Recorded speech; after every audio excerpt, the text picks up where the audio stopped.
Ladies and gentlemen, what is up?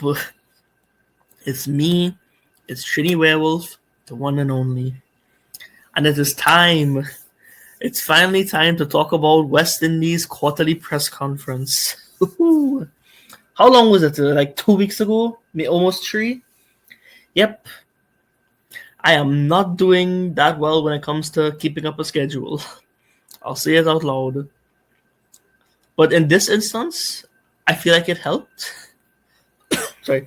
Just because, well, given the intensity of the news that Cricket West Indies had presented, and really thinking about it and just doing a little bit more research, some of what didn't make sense to me at that point in time makes a little more sense to me now. And I feel like it'll just make discussing this a whole lot easier. So, yeah, I feel like that worked out pretty well. So let's just jump right into it. You see that headline? Whew. My goodness. This part at least, fully expected, no issues here. This one? Whew. My goodness, we'll have to spend like an hour talking about that later. But let's stick with the easier part first. As the West Indies senior men's team prepares for a new chapter, CWI announces leadership transitions across formats ahead of a crucial home season. The upcoming home series will mark the start of the new World Test Championship cycle, with matches against the big boys themselves, Australia. Woo. Tough. Oh, it might be rough, fellas, but at least on the T20 side, England and Ireland, it's not that bad. We're preparing for the next World Cup in Sri Lanka and India. Ireland and England, not bad. I will take that. So yes, Craig Brathwaite has officially stepped down as Test captain, having first indicated his intention to do so to CWI leadership earlier this year ahead of the completion of the West Indies' successful tour of Pakistan. No issues whatsoever. We all fully expected Craig to step down at this point in time. And again, with it being the start of a new cycle, it makes perfect sense. Just because when you look at Craig's numbers, let me see if I can pull it up right here. I might have to, let me see here. Yes. So yeah, when you look at Craig's numbers, you kind of understand the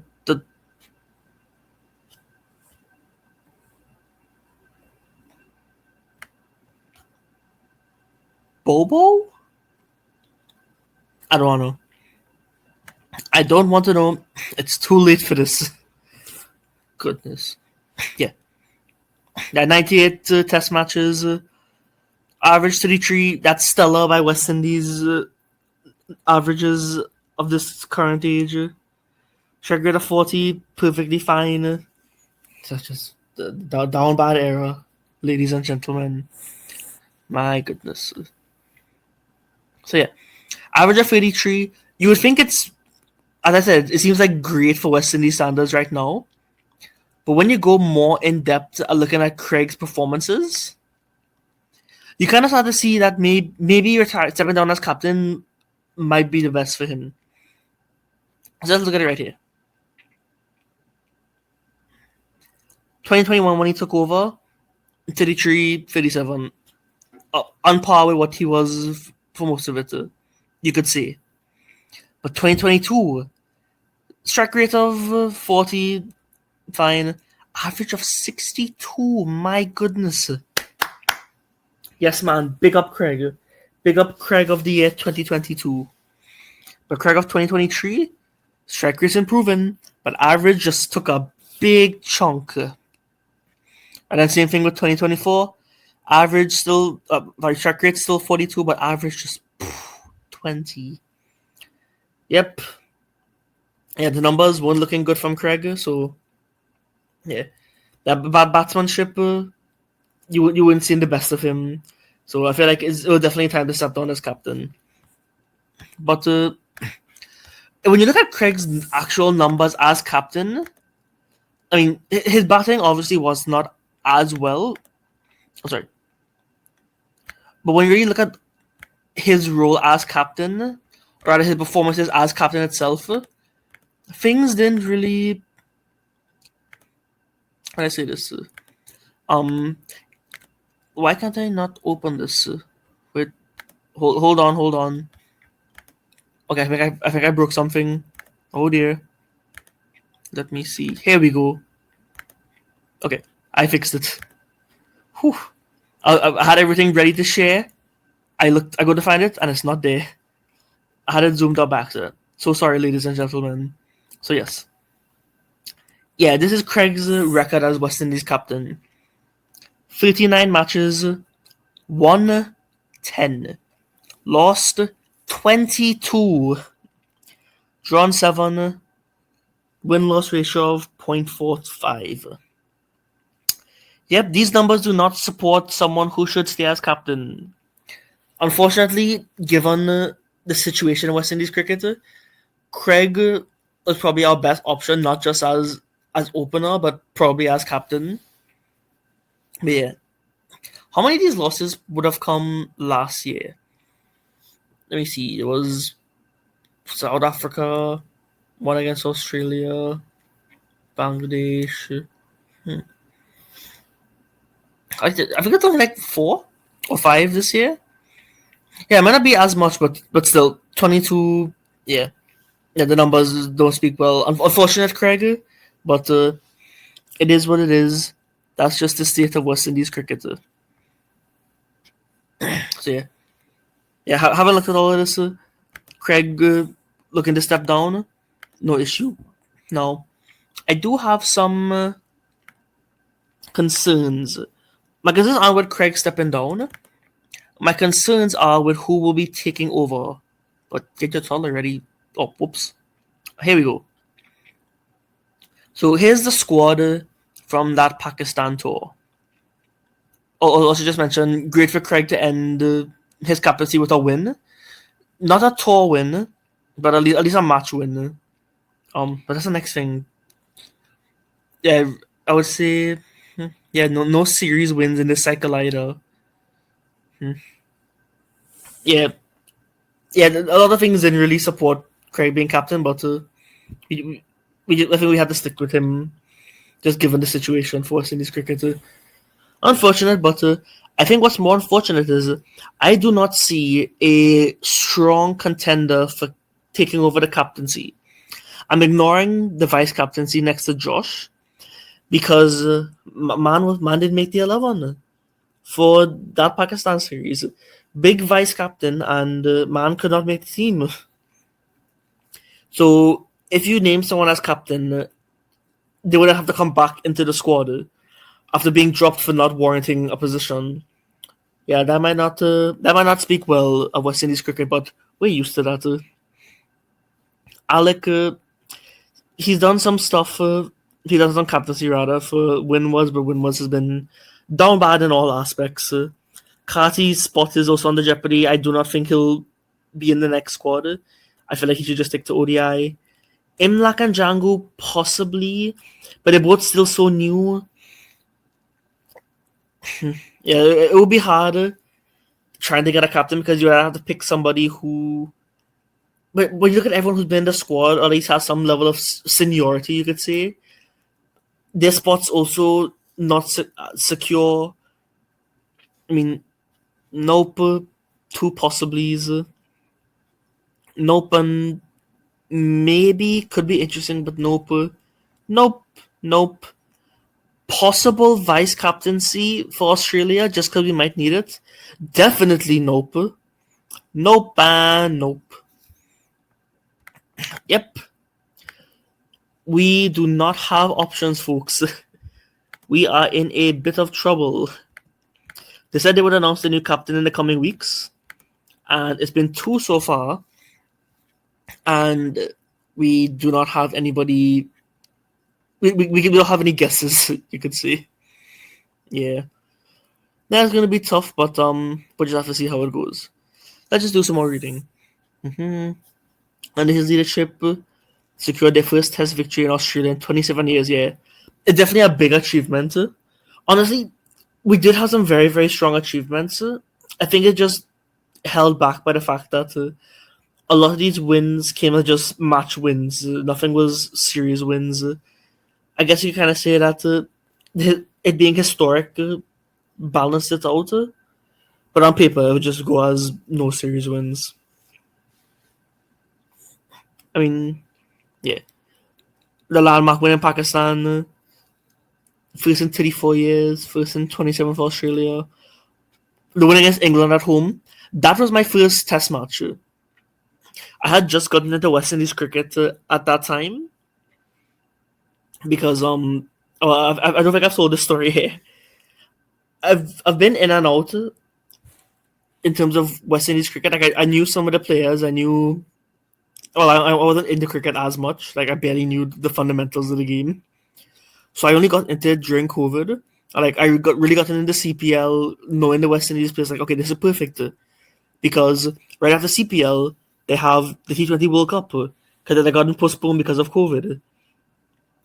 And my first match of seeing West Indies play was the opening match of that World Cup against England. Pain! My goodness. I'm just sitting there like, these are defending champions? What on earth is this? My goodness. Blouse and skirt, as some people would say. Ah, yes, professionalism from Trini WereWolf once again. Yeah. 2-0 series win against Bangladesh in challenging conditions. Yes, sir. So yeah, CWI extends its deepest gratitude to Craig Brathwaite for his years of service as captain, recognizing his dedication to West Indies cricket and his leadership in guiding the Test team to significant milestones. Yeah. Honestly, the results don't speak for themselves again, but I didn't mean to go back to that point, but it's just that, I mean, so much of what I'm saying here perfectly lines up with why Craig. It was a perfect time for Craig to step down. But again, the concern is just in terms of who will take over is definitely going to be someone who's either inexperienced, having just come into the team because the options we have don't scream captaincy, and also they would start against Australia. Yeah, you're not just being thrown off the cliff; you're being thrown into the volcano. Forget that it's at home; it is Australia. Cummins and Stark and Hazelwood just gonna lick down, man. We might see the first match might last 2 days. Oh dear. Yep, that's it'll be interesting. Actually, there's one more thing I want to bring up. Let me just go back to sharing that.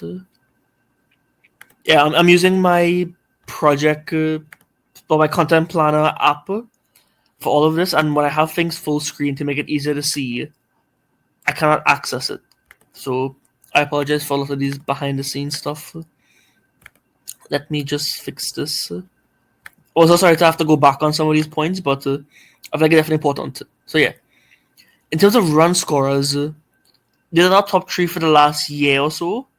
I mean, 400 runs from Craig, perfectly fine. Again, these are the West Indies standards. Hodge second, Alec first. You wouldn't really expect it, given the very inconsistent performance from Alec. But yeah, but all of it is carried by those big scores in just one match, or not much one match, one innings of a match. So he'd been carried by just at least 150 in each series. Yeah, going back to Craig, the runs are fine compared to everything else. It's just when it comes to someone like Craig, having people who just came into the squad outperform him to a slight extent. Yeah, just more things to support that it was time for Craig. Yeah. Okay, let's go back to this press conference report. Because the next part, ladies and gentlemen, this is where it gets juicy. So yeah, extend the deepest gratitudes, everything there. We'll just wait on this and see. And then you come down here.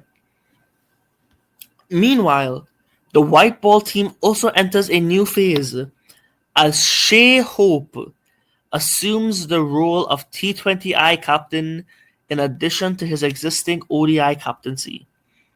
He replaces Rovman Powell, who led the T20 side with distinction since May 2023. I was caught off guard by this, honestly speaking. Craig made plenty sense. Powell stepping down. Sorry. Let me just get a sip of water. Yeah, that news hit me hard. Yeah, did not expect it at all. A nice picture there. Love the enthusiasm, she. Yeah, as you read a lot of these, it really makes you wonder what could have led Powell to either choose to step down as captain or have him be replaced. When you read through it, you understand that it was his decision to step down. But still, just looking through this, it's hard to understand why. I mean, just look at this. Under Powell's leadership, West Indies enjoyed a resurgence in T20 cricket, securing home series victories against India, England, South Africa twice. The India one, well, the South Africa one was only clean sweeps, 3-1, 3-0, so that's pretty good. I mean, well, caveat South Africa B and C team, but still. And then guiding us to the Super 8 stage of the T20 World Cup. It's probably, going back to 2021, it was still Super 10s or Super 12s. I can't quite remember what. I think we were second to last in that group, just one win. But at least here, yes, we didn't make it out of the Super 8 stage, but I think. I think it was also. Yeah, we will play the 3 matches, 1 win from. I think we still would have finished second to last in the group. So yeah, at least with this one, it wasn't as bad. So on paper, you can see that the volume looked the same, but in actuality, it was probably our best World Cup performance since 2021. I mean, I'm not gonna say what happened in 2022. I don't think it will be in our best interests to repeat that. But then we have this one here. This is you can look at this in many different ways because the ranking is very, very subjective. I mean, rising from 9th to 5th is something worth recognizing.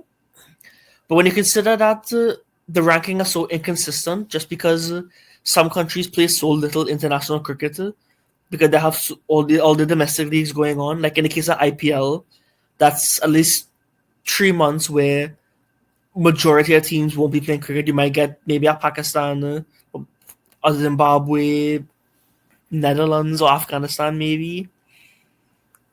I mean, the case for West Indies, having the 2 South Africa series really, really helped because we would have just risen up, bashing up their weak sides while the big men prepared for the World Cup to mash us up. Cough, cough. But well, while the rankings are very hard to judge, going from 9th to 5th is definitely something worth recognizing that Paul had helped with the team. CWI thanks Rovman Powell for his leadership and for elevating the team to new heights. His efforts have set a strong foundation for the future, and his contributions to West Indies cricket remain invaluable. This would include optimizing the chances of Powell contributing in a more defined way to the team as one of the leading batsmen in T20 cricket. That's an interesting statement there. Leading batsman in T20 cricket. In T20 cricket overall, not as much, but for West Indies, definitely. Okay, what does Miles Bascom have to say? Okay, everything here for Craig. Yeah. Sorry. Yeah, but it's been hot these last few days, folks. In and out of work, just having to walk all over the place, back and forth between meetings through hot sun. I need to stay hydrated, and I've been struggling. But back to this one. Just a brief going back to Craig. Outstanding leadership. I mean, Craig definitely contributed quite well to West Indies cricket. So I look forward to seeing what he could do as just a pure player. I mean, looking at how he's done in 4-day championship, it's been pretty well so far. And after having announced his stepping down as captain. I'm curious to see if we'll see any changes in his performances. Which is what I would say if I recorded this right after it happened, because I think his scores have been like 5 off the top of my head. I think I saw a 5 and like a 2. There might also be a duck or a 1, but I can't remember. But yes, not ideal, Craig, but it is what it is. Okay, let's see here. In terms of our white ball leadership, after receiving the advice of head coach Darren Sammy on the intention to transition to Shea Hope, we spoke to Rovman Powell, who received the decision with professionalism and grace. Interesting. I have expressed to him that he ought to feel dignified by his contributions to West Indies cricket, as he played a crucial role in elevating our T20 team to new heights. His leadership left a strong foundation, and we are grateful for his efforts. Shai Hope's appointment signals a progressive shift in West Indies cricket, given his success with the 50-over team in the last 18 months. Very true. As the team continues its evolution, Hope blends instinctive decision-making with analytical precision, using in-depth match data and player performance insights to shape strategy. Excuse me? She is a strong believer in team performances, meticulous preparation, coupled with his calm and composed demeanor under pressure, making him an ideal leader at this stage. Very, very interesting. So yeah. Hope taking over as captain was something I did not expect at all. But after having looked into it, a few things start to make a little bit more sense to me. Which is if I didn't expect. I expected to just go into this and see so much stuff in support of Powell. But I was kind of caught off guard by not just the decision, but going back and saying, wait a minute. After looking at this, are they right? Do they have a valid point? And you can see it right here. I mean, look at this. 37 matches, 119, lost 17, 1 no result. Very solid win-loss ratio. Look at this here. On paper, you could say, I mean, man has won more matches than lost. What here would indicate that he should step down? And that's when you have to look at the numbers itself. Because when you look at our last 3 series, we have the series against Sri Lanka. We won 1 match, lost 2. So that's 2 losses right there. We moved to the England series. We lost 4-1, or rather 3-1, because the last match was no result. So that's 3 losses. 2 and 3, that's 5. 5 losses out of 7 matches. Then you go to the Bangladesh series. Complete loss, 0-3. Absolutely shocking. So that's now 10 matches. Let me just check it. 3, 4, 10 matches. Another 3 losses. That is 8. Wait, let me just check it. So that'll be 2, 3, 5, 5, 3, 8. Yeah. Out of our last 10 matches, West Indies has lost 8 of them. 8 out of these 17 came in the span of September to December. That's not that good, folks. I'm looking at that and saying maybe they have a point. Yeah. I mean, Powell's own form. I mean, even when you look at this form. I mean, look at this leading run scorer. Again, another thing that suggests, maybe Powell could have stayed as captain. But then I feel like the big thing is just when you look at the record, it definitely seems like I don't know if it would be the right time per se, or rather you could say that his spot could be under some contention. But yeah, it's interesting that Sammy said that he was looking at transitioning to Hope, and that's something that they approached Powell with. So I'm very curious on if Powell had said no, what would have happened. Yeah, I mean, he would just stayed captain, but I'm curious how it would have gone over. Well, if they would have mentioned that Sammy had intentions to transition to Hope. Yeah, it's quite interesting on that front too. But yeah, yeah, leading run scorer, which is something I also didn't expect. I expected Puran, and I mean it's just a mild difference of runs, but still good to see from Powell. Let's take a look at his numbers more in depth because I feel like that's something that might also. After looking at it, it's something that's similar to the instance with Craig. You could kind of say it supports it, given that there's a drop off to some extent, but also not really. So let's just jump back into this. Rovman, what do you have to say here? No funny nickname. Very, very disappointing. Let's see here. Yep, T20s, 25, 140, perfectly fine there. Very, very solid, coming in at 4 or 5. But let's just go more in depth and looking at. Oh, sorry, not ODIs.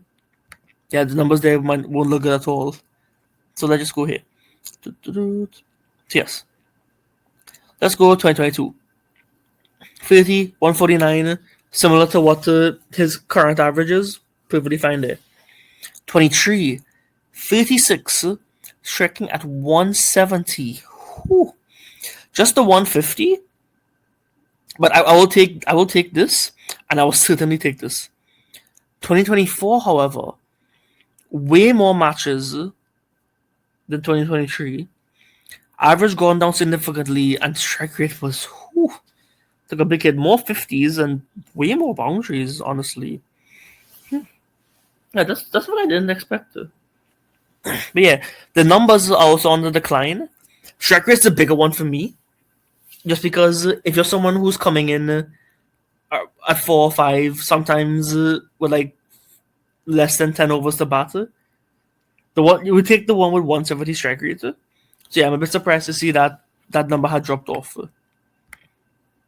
But yeah, just looking at Powell's numbers, him. So sorry.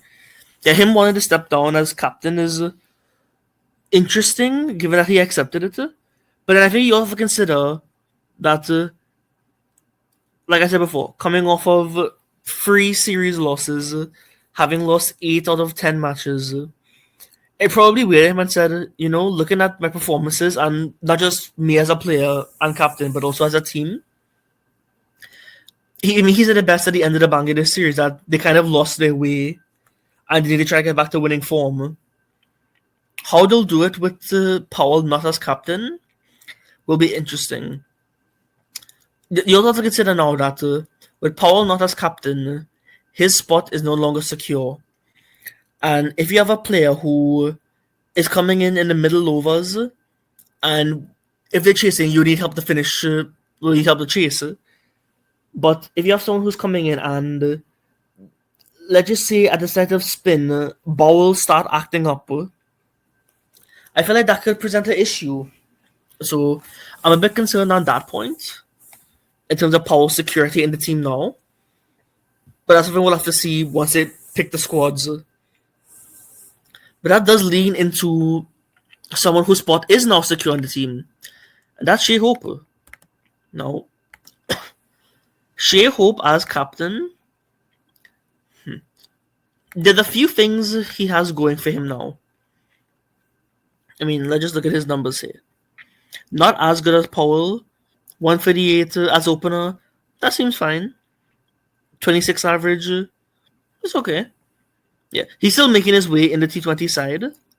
But I think what does help him currently, this team here, Dubai Capital's leading run scorer for the tournament. I think it was also player of the tournament, with like 500 or something runs. Let me just go back to it here. Yes. Yeah, 527 runs. 124 strike rate, not bad. But 58 average, incredible. Yeah, 350s and 100. It's a great 100, I must say. His team kind of farted all over the place and let him down. And I think he was the only person who struck at. He might have been the only person to strike over 100. If that's the case, then that's just. Whew. Can I find it here? Let me see. I'm actually very curious. No, it's probably somewhere back there. But yeah, let's not get sidetracked. Yeah, going back to this, a great season, and I feel like that showed that he's evolving as a boundary hitter. I would say as an opener. So he's giving you consistency. He's kind of like as a modern player. I feel like the best comparison would be. I'm gonna avoid a comparison. And what I'll say is he's giving you the consistency, but I feel like he's stepping it up in terms of giving you consistency at a higher strike rate and like more volume of runs in certain instances, you could say. Because he hadn't been as consistent like in the years prior, so that's probably why this 26 average is so low. But let's look at it currently. Because I feel like if you look at it now, a few things might shock you. Yeah. Yeah, oh my goodness, definitely. Yeah. I mean, 2022, and I don't even know what matches he played there. It might have been. What was that? That might have been the first England series. Yeah, that might be it too. And then something else. I don't off the top of my head, but yeah, 23, closer to his average, still pretty good. This one he had just started making it back into the team. Well, that also came off of player of the tournament for Guyana when they had won the title. Yeah, Guyana also had to play a big part, I would say, in Hope's emergence as a rather resurgence as a not a white ball, a T20 player, because he had done okay in instances for Barbados, but when it came to playing for Guyana, Guyana putting him at free really helped because they weren't getting consistent opening partnerships, but then Hope would just come in and deliver consistency, so you'll just get a solid amount of runs. Everyone could bat around him. He played a better anchor role, you could say.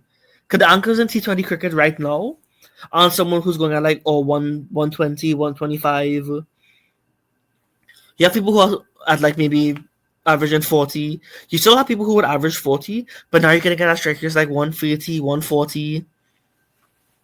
I mean, you could see it here. This will be like the anchor of like yesteryear. And then when you come to it here, I mean, nearly double the innings, but then slightly less average. But the strike rate has taken a big leap. So yeah, Hope is definitely improved as being not just a consistent opener, but also being an opener who could hit boundaries and kind of shift gears. So it's not just a matter of someone seeing through the power play and continuing on that trend. Like he could really step up and deliver. And we saw that with his last few numbers, like even against the England series, we saw quite a few good innings. I mean, 50 from 41, 38 from 23. Let me see what else. Here. Sorry. That's Powell's numbers. I am so sorry. Cause I want to say Hope. I don't remember Hope playing the Bangladesh series. He didn't because he was in Big Bash. I mean, he did okay there as well. I mean, how much games did he even play? I mean, just 5, 103 runs. Meh. Not too much thing there, but that's just Man went and got you could see a bigger bag in playing in ILT20. I feel like had he stayed in BBL, things might not have worked out as much. But man sees his opportunity in Abu Dhabi, most definitely.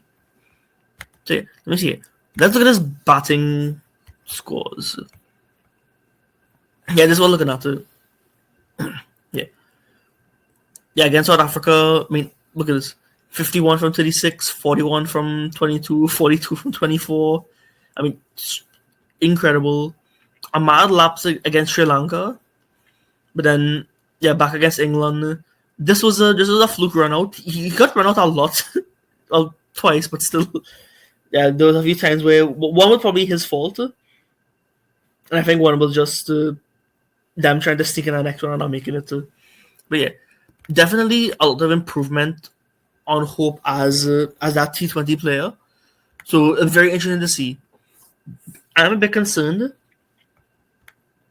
Well, a concern that I have not just in terms of, how should I say this? Okay, I'll do it in order. The first concern I had with Hope taking over as captain is what I said before. We have a player whose spot is now secure on the team. So Hope will have to play. Paul no longer has to play for sure. Paul will come in at like around 4 or 5. We have quite a few players who could fill that role. But how Hope will fit into it? There's a case of him opening or possibly coming in at 3.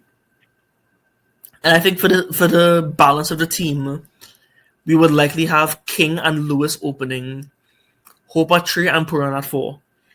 I feel like that's our best scenario, and then Rutherford at 5, Paul at maybe 6, and so on and so on.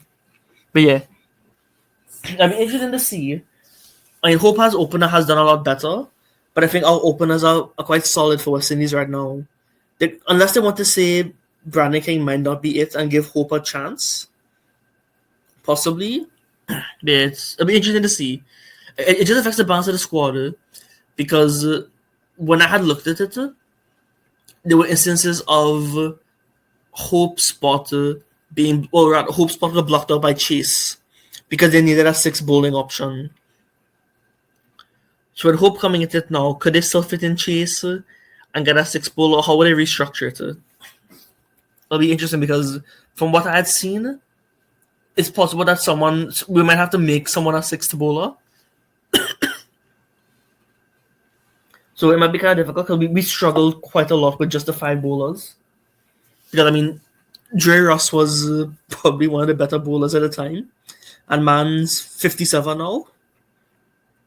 So yeah, it doesn't speak well that one of your all-rounders who's contributing the best with bat and ball is someone who's on the verge of retirement. Yeah, we were just stuck with instances where one person bowls really, really well, and then someone comes in, farts all over the crease, and then we're stuck with having to bowl. We're stuck with that person having to bowl out, just because we have no other options. And I was holding us back for so long. And I feel like with Hope spot being forced to be 1 or 3, I'm just curious how things will fit in. Off the top of my head, let's say we have King and Lewis, Hope, Puran, Rutherford, Powell, Dre Ross, Chase, Moti, Akil, Alzari, and then Matthew Ford to make the 11. Yeah, so that's Ford, Moti, Akil, Chase, Dre Ross, Alzari. Let me double check. So Ford, Alzari, Akil, Moti, Chase, Dre Ross. Yeah, that is 6 bowlers. That could work. Yeah, I feel like that definitely could work. It's 3 slow left-arm orthodox spinners, but that hasn't stopped us in the past. We saw how well it's worked for us, just because the all of us are very different. Because Akil's power play, Moti and Chase are middle, but Chase is more defensive, Moti could be more attacking. So yeah, I feel like that balance could work. And then everyone there could batter to some extent. I mean, Ford came to made a 140. That's not to say he could do the same in white ball, but I mean, he did smash, I think, was it like 20-something in my ODIs? We still lost, but yeah, all these men could batter. The problem is we don't have anybody who will consistently bowl. So we'll have to see how that goes. The other interesting thing I had to look at was just in terms of the kind of captain Powell was. And I think one of the interesting things for me, what stood out to me a lot with Powell as captain was just how much he would communicate with Sammy at the boundary rope and just relay information. Like you see, other times it would be very animated from the matches I see in person or when they cut it on TV. Like Sammy's just pointing to certain things, explaining certain things, field positions, and then Powell would just be there taking it all in. And then when they go back to resume, you might just see a set out, like just start getting wickets, and you see us crawling back into the game, or clawing away back into the game, or continuing to assert dominance. So there's that aspect where Sammy's influence on Powell really, really helped. And I'm wondering if maybe while that's seen as a plus for us, if Sammy might be preferring someone who could do that on their own. That's a thought I had. And with Hope as keeper, he won't have the liberty to run to the boundary rope to get messages from Sammy all the time. I mean, we've seen in IPL where coaches will just relay messages with the person carrying drinks and deliver that to. He could do the same thing with Hope, maybe. Yeah. I would love to see how Hope manages your resources. Because at least with ODIs, you have 10 overs to manage for somebody. Their 5 bowlers works out a little bit better. Here, you're going to have to be a lot more proactive just because we have people who could be quite inconsistent. I mean, you could have someone give you a beautiful opening over of like maybe 3 runs, and then someone could come in and the next over could go for 20. Yeah, that's the kind of problems that we have, folks, and it's not nice, but I'm curious how Hope will handle something like that. I think the only instances I've seen of him as T20 captain were with Amazon Warriors in 2 games. Both of the games they lost, but I think one was where Quinton made like 100 and that like they were able to chase it down. And yeah, there's some instances there where a lot of it was just how he used his bowlers. There seemed like times where once somebody looks like they might be under pressure, they either come straight out to the attack and never bowl. Or there's times where certain options might be a bit too unorthodox. We've kind of seen that in some of the ODI matches, where it's kind of odd where someone might be given a longer spell just to try and see what happens, even if they're not going as well, or someone might just come off and you have to scramble to get the next bowling option. Like Rutherford with Rutherford is not a 6th bowler, but yeah, hopefully it won't have to come to that in T20s. So yeah, that's really it for me. Certainly some very heavy news. Yeah, Craig stepping down perfectly fine. I'm curious to see how the squads will look. And what's also interesting is with Sammy taking over as coach for all 3 teams, would it be it wouldn't be actually no. Would it be possible that we see Hope, who's ODI captain and now T20 captain, also become Test captain? I don't see it at all because you have someone who's coming into the Test team after like 3 years and making him captain. I feel like that won't fly well. And then we would also have a pair of coach and captain across all the formats. So that will be too much stress. Yeah. I do see Hope coming back into the Test side. Not as captain, but just as a possible player. Well, I don't. He might not be a keeper, but I could see him just coming in as a pure batter. So yeah, it'd be interesting to see how it goes. What I'm looking forward to most is just seeing who will take over the Test side. Just because it's a challenge of one. It's a very inexperienced side as it stands, with now the only senior players being Craig and Roach. And then I'm curious who will the captain be because they could lean on Craig and Roach for some assistance. So it'll be interesting to see how it goes against a powerhouse like Australia. And I'm also curious to see how I expect Hope to do what Hope will probably do, like just be that solid opener. As captain, I want to say I'm interested to see how he'll perform, how he'll assess field conditions and bowling stuff, but that's kind of obvious. And what I'm more curious to see is how Rovman will perform.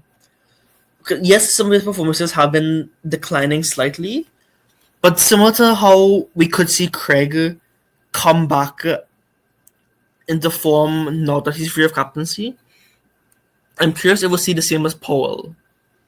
Because Powell was probably more of a people's man. He was a much more motivational captain. So I'm curious what we'll see from him. Like, I feel like if he stays in the squad consistently, Hope is someone who can get a lot of experience from him. And also being someone who's worked with Sammy quite a lot as captain. Well, both will work with Sammy as a captain, but in the T20 sense, Powell would have an idea of Sammy's mindset. And I feel like that's something he could probably also impart onto Hope. So yeah, we'll just have to see how it goes. Yeah, of those series, I don't think we might win one against Australia. If we do, a repeat miracle at the Gabba will be a miracle in Antigua, Jamaica, wherever these matches are. I think one is definitely in Jamaica. The other might be Antigua. So that'll be great too. In terms of England and Ireland, I think it's England first T20s. I think it's Ireland T20s. No, I think it's Ireland ODIs, then England T20s. Let me see if I could pull this up here. I actually don't know offhand. Black screen? No, okay. Whew. I got scared there. So yes, let me see here. Yeah, the tour of Ireland starts. Okay, the ODIs start in the end of May, and England T20s. England ODIs start right after the Ireland ODIs end, and then it jumps into the England T20Is, and from there they jump into the Ireland ODIs. Okay, so Ireland T20, sorry. So yeah, England are the first T20s in England. That'd be interesting. I remember the last time Hope went to England. It might have been a small county stint, if I remember correctly. It might have just been a season, but yeah, that'll be interesting how it goes. But yeah, that's it for me. Thank you all for your time. It has been it's been a video in the works for a while. Well, not in the works. I've just been I haven't gotten the chance to sit down and record this. But now that I've gotten the time to really think everything over, I am much happier with this. I understand, because had I recorded right after, it might just have been a lot of me agreeing that it's time for Craig to step down, and then just open discussion of most of kind of justifying why I think Powell shouldn't have stepped down. But now I can kind of see the argument of saying, yes, while people might not agree with it, there are valid reasons for it. But no, I'm leaving on something very, very important. Oh my goodness, how could I forget it? Oh, I am so sorry. Let me pull it up right back here. Sorry, I got completely caught off guard by this. How could I forget this? How on earth could I forget this, folks? I am so very sorry. Yeah, going back to how people will react to Hope as captain. Some people have not reacted well to it at all. One of it being Sir Champion. Whew. Yes, Dwayne Bravo, who was probably sitting down next to Powell in the KKR dugout while typing this up, he was not happy with Rovman not being stepping down as captain. An excerpt from the book of Bravo. At West Indies cricket, once again, you guys prove to the people of the Caribbean and the cricket world that the injustices towards players continues. As a former player and fan of West Indies cricket, this is easily one of the worst decisions ever. Powell taking over captaincy when our T20 side was in 9th spot. I was able to move up the 3rd spot in rankings, and this is how you guys repay him? The bad treatment towards players, when would it stop? This is so sad on so many levels. Make it make sense. Shaking my head. Justice for Rovman Powell. Whew. Yes, Dwayne. Speak to them. He does have a point in saying that Powell was someone who really helped the side come out of just being so down bad. But on the verge of going back into being down bad, not just after a World Cup where you could say he didn't perform, but the side also didn't fully perform. And then just a decline in the last 3 series. Paul stepping down as captain probably wouldn't be as warranted, but you can see something on the cards. And if Sammy had been looking at it and Paul agreed, then I have no issue with it on that front. So yeah, okay, I think that's it for now. I don't know how I forgot about that. Yeah, I was cracking up seeing that because a Bravo cuss outs in terms of players not being selected or players being dropped is, if I had a nickel for every time Dwayne Bravo had a cuss out, I would have 2 nickels, which isn't a lot. When you consider it's happened more than twice, that's which has happened twice. That's weird. If you know that reference, you are a person of culture. So thank you. So yep, that's it for me on this one. Thank you all for your time, and we shall see how our new captains step up. Will it be how will she hope do against England and Ireland, and how will whoever it'll be handle the big dogs Australia? Only time will tell, and we can only hope for the best. Thank you all. Bye bye.